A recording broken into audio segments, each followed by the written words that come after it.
Welcome to Master Kalog and don't forget to subscribe for more update. Eksena sa paghatid kay Zulaika sa ospital nagdulot ng kaguluhan dahilan sa panggigipit ng mga pulis na tauhan ng mga Quadcom. Vice President Sara Duterte nagalit na ng husto kaya nagkagulo sila dito sa ospital sa harapan mismo ng ospital.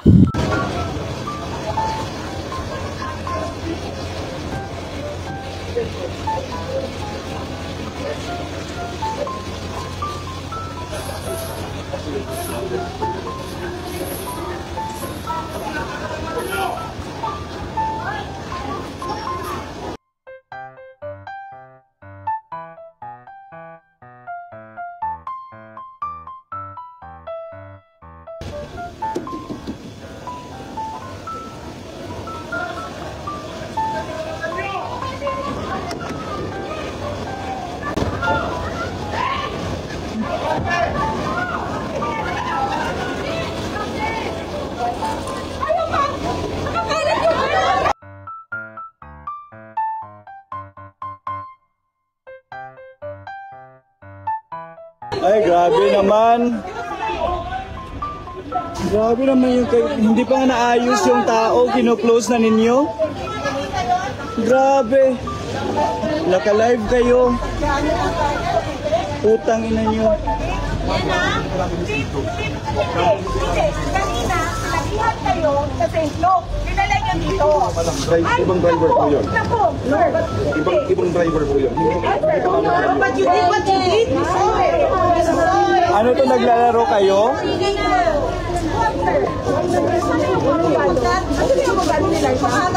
Si attorney. Attorney.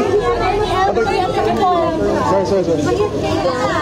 Si Luke sa nagpadala dito, yung endorso ko yan. Pinag-usapan ko, sir. Nagpunta sila dito. Sir, di po, sir. Gusto niyo po sumama kayo. Sumama po kayo.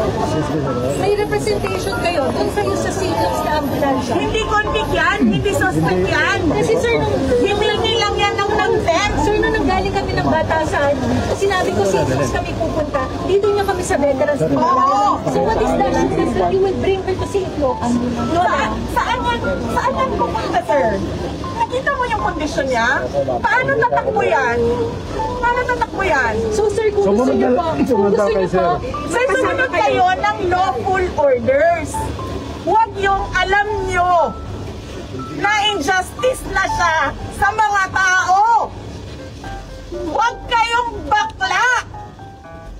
Tama. Hindi, sir. Kung gusto niyo po, yan. Lakas mga polis to. Mga dalawang pulis, yun sa ambulansya yung kasi po yun po yung Mabaho lang kayo sa inyo eh. Protect the people. alam ba yung humanitarian reason, sir? Alam na naman. Order lang eh, trabaho lang eh sa inyo. Sir, hindi ito barging. Buhay yan. Ilabas niya yung... Sir, tingnan mo. Kasi dito, doktor na nagsasabi sa'yo, doktor, sir. Kasalanan nila. Attorney. Hindi mo mawakan. Relax yan, attorney.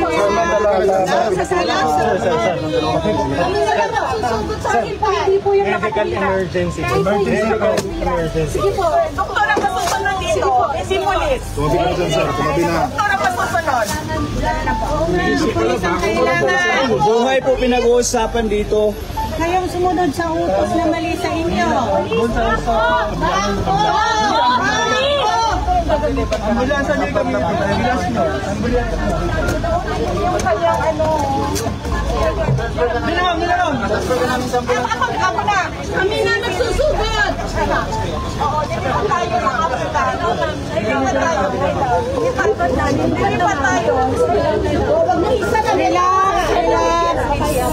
Kami na lang. Sir, hindi naman yung pupunta ko yung mga tao. Hindi ko makakatakbo. Sir, tabi na dyan, sir. Ano ba kayo? Dito, ma'am.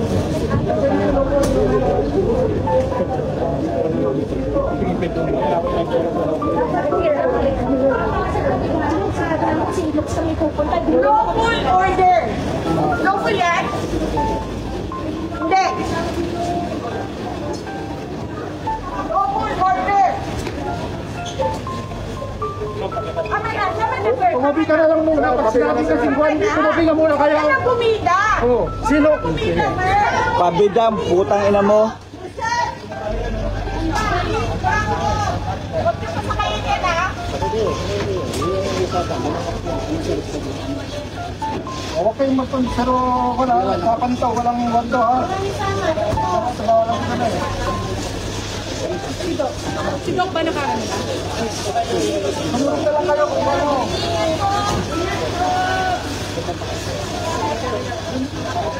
Naka-MST. Naka-Ericoan.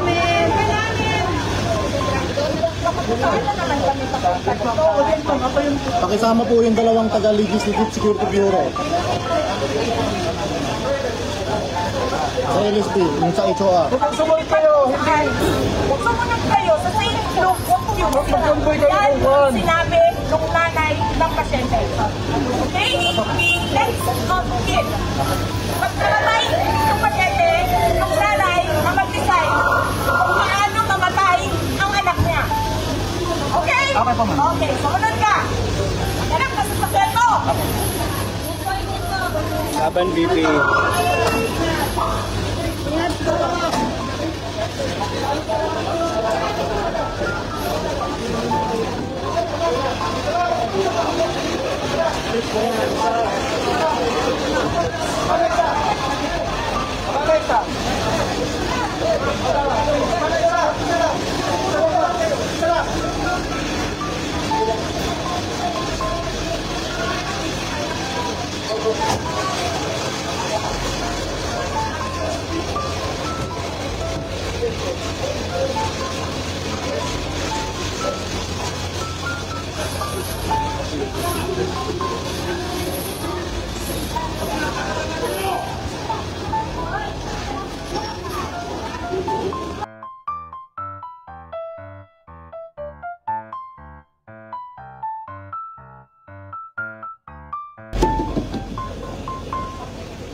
So ayan po, na isakay na po nila si Zuleika Lopez sa sasakyan. Na ilipat na po nila ng sasakyan kasi ililipat po nila ng ospital si Laika kasama si Vice President Sara Duterte. Pero etong mga pulis nakapaligid pa rin at hindi talaga pinapayagan na makaalis yung sasakyan na pinaglipatan nila Vice President Sara. Ayan, kinukuhaan pa nila ng mga picture. Yan, kinakalabog yung sasakyan kasi nga pinapababa sila dahil nga hindi pa rin sila pinapayagan na umalis. So pinipigilan sila. Kaya yan, talaga nagmamatagas sila pero umalis pa rin yung sasakyan na sinasakyan nila Vice President Sara Duterte dahil nga ito ay utos ni Vice President Duterte na hayaan sila at wag bumaba ng sasakyan. Kaya yan, tuloy-tuloy sila at nakaalis din sila. Wala rin pong nagawa yung mga pulis na pigilan sila kasi mas mapalaban si Vice President Sara Duterte. So ayan po, so sa tingin nyo po ano pong masasabi nyo dito sa video na to, anong magiging reaction nyo, so anong magiging palagay po ninyo, so ano po yung magiging statement ninyo, so pagkakaano nyo sa istorya yan, so i-comment nyo na lang po yan dyan. So maraming salamat po and thank you for watching.